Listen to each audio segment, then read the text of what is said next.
On this Flag Day, we look at our unique history of defending our country. And women are a big part of that. A local nonprofit took a group of Michigan female veterans on Tuesday to see the Washington War Memorials. And ABC 12 was part of the historic two-day trip from Flint. Christine Winter and photojournalist Eric Fletcher show us why it's about more than just honoring the women's time in the military. Good morning. Good morning, Berta Salisbury. Red, white, and blue at a bustling Bishop Airport in Flint. Thank you for your service. Have a great time. 150 passengers packed up for the mission of a lifetime.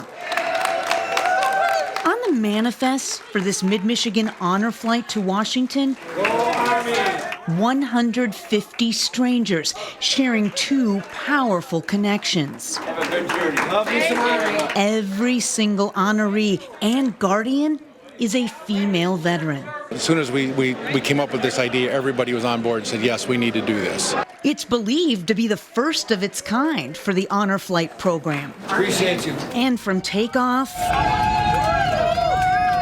to landing, there are so many kind words. God bless our women veterans. God bless America, land of the free because of the brave. Attention these women veterans just aren't used to.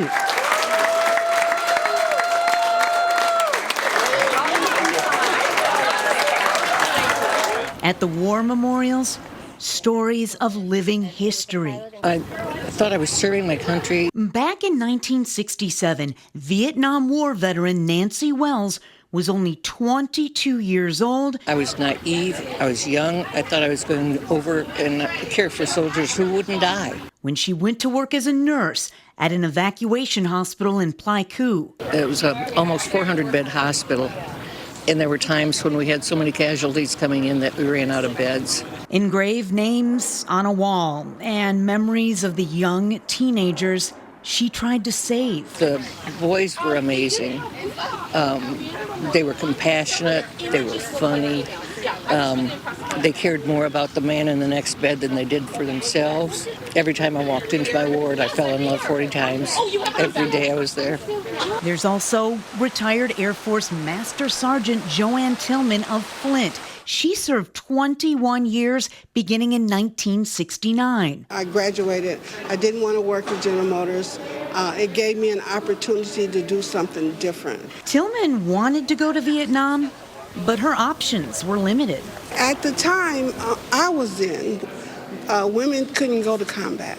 We were not allowed. Only the nurses went to combat. And a couple of times I did volunteer to go, but of course I was not a nurse, so I was not selected to go. In the late 1960s, the world was much different for women. We were not selected on our ability, we were selected on our looks.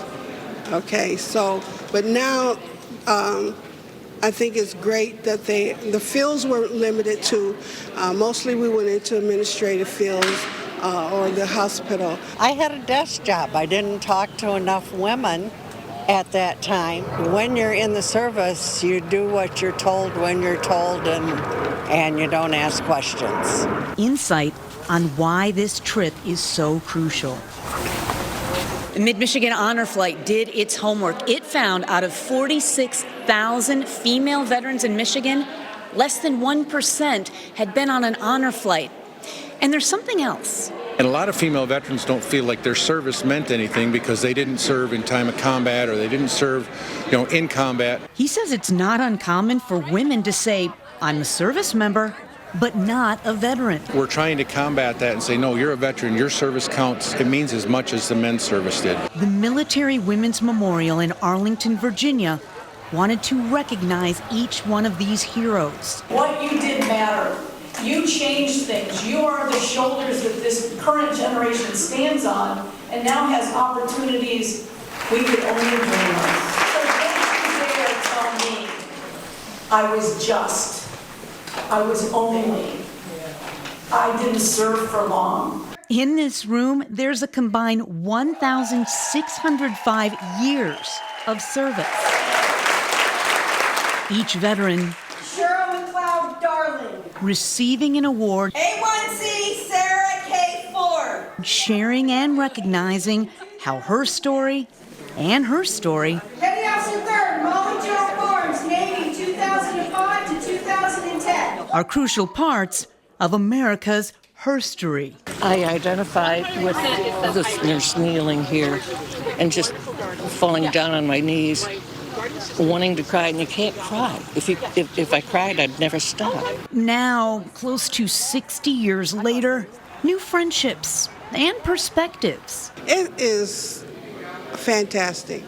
I have enjoyed just seeing the history of the women, hearing about the history of the women and what they've done. And perhaps some grace for servicewomen who don't think of themselves as a veteran.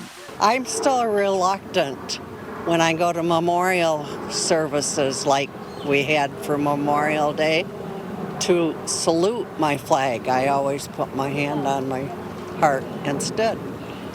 It's just, like they say, there's different baggage we all have, and that's part of my baggage. So this trip could be life-changing. Very definitely. Very definitely. Thank you for your service. And as Mid-Michigan Honor Flight Mission 19 comes full circle, There is a bond. We're sisters. the veterans are again wading through a red, white, and blue sea of strangers at Bishop International Airport. Their beaming, contagious smiles could be hopeful signs they're moving past the days of I was just, I didn't, I only.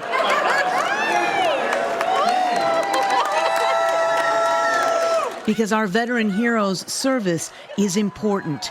They are important. And it's up to the rest of us. That's you in your younger days. To never let them forget it. Thank you for your service. From Washington, D.C. and Flint, Christine Winter, ABC 12 News. That is so great. Thank you so much, Christine, and Eric Fletcher for that story.